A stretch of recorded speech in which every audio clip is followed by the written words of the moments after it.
Hey, how's it going? My name is Weston, and welcome to my channel, where it's my mission to provide you with a fitter pill to swallow. Now, for today's video, I must ask you a question. When you're doing a lower body exercise, do you intentionally create lower body stability? If your answer is no, or if you plan on tuning into any of my videos on lower body exercises, I definitely recommend that you stay tuned in and check this out.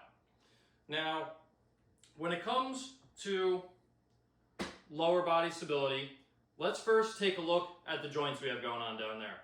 First, your knee joint is a hinge. Essentially what it does is it flexes and extends. Now, looking up at our hip joint, our hip is a ball and socket joint. That ball and socket joint is much more mobile than our knee joint and can move pretty much any which way. Now, considering what lower body instability looks like, such as shaky knees, moving in and out, maybe knees caving in, considering the simplicity of that hinge knee joint, the issue is probably not stemming from there. What we're going to be taking a look at is our hips and the muscles surrounding that area. Now, the muscles that I'm speaking about are your glute muscles, specifically your glute medius, which is one of the three. It's responsible for abducting your hip in addition to stabilizing your lower body. Now, the concept that we're going to be applying is torque. What we're going to be doing is we're going to be putting that ball and socket hip joint into an external rotation. In turn, that is going to create all that muscle tension up here that we're talking about, specifically in our glute medius. So you are intentionally creating that muscle tension, which is going to translate into more stability. Now, let's take a look at what this torque looks like when applied to a squat. What we're going to do, I want you to set up your feet in your normal squat stance, maybe shoulder width apart, a little bit wider if that's where you're comfortable. You can turn your toes out slightly.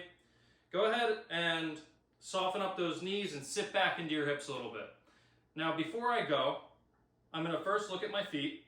I'm going to make sure that I'm almost gripping the floor with my toes. That's going to help prevent the arch of my foot from lifting up when I drive my knees out. In addition, we also don't want to be caving in there. So I grip the floor with my toes and keep my big toe glued down.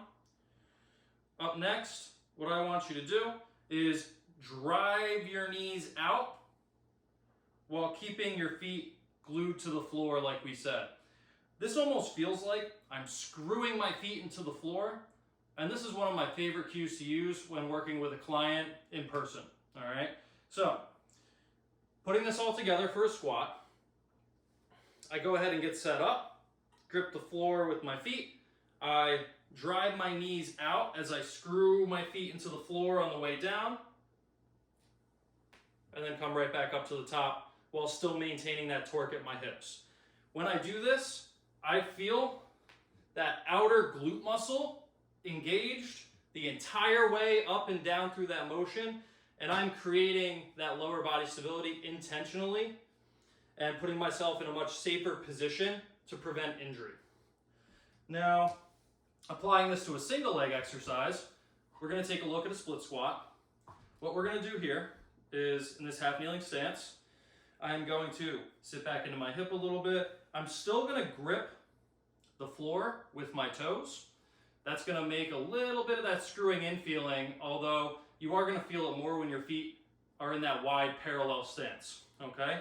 So I'm going to push my knee out toward my pinky toe, keep my foot glued down. I'm going to keep my knee out there and my foot screwed into the floor as I go through this whole motion,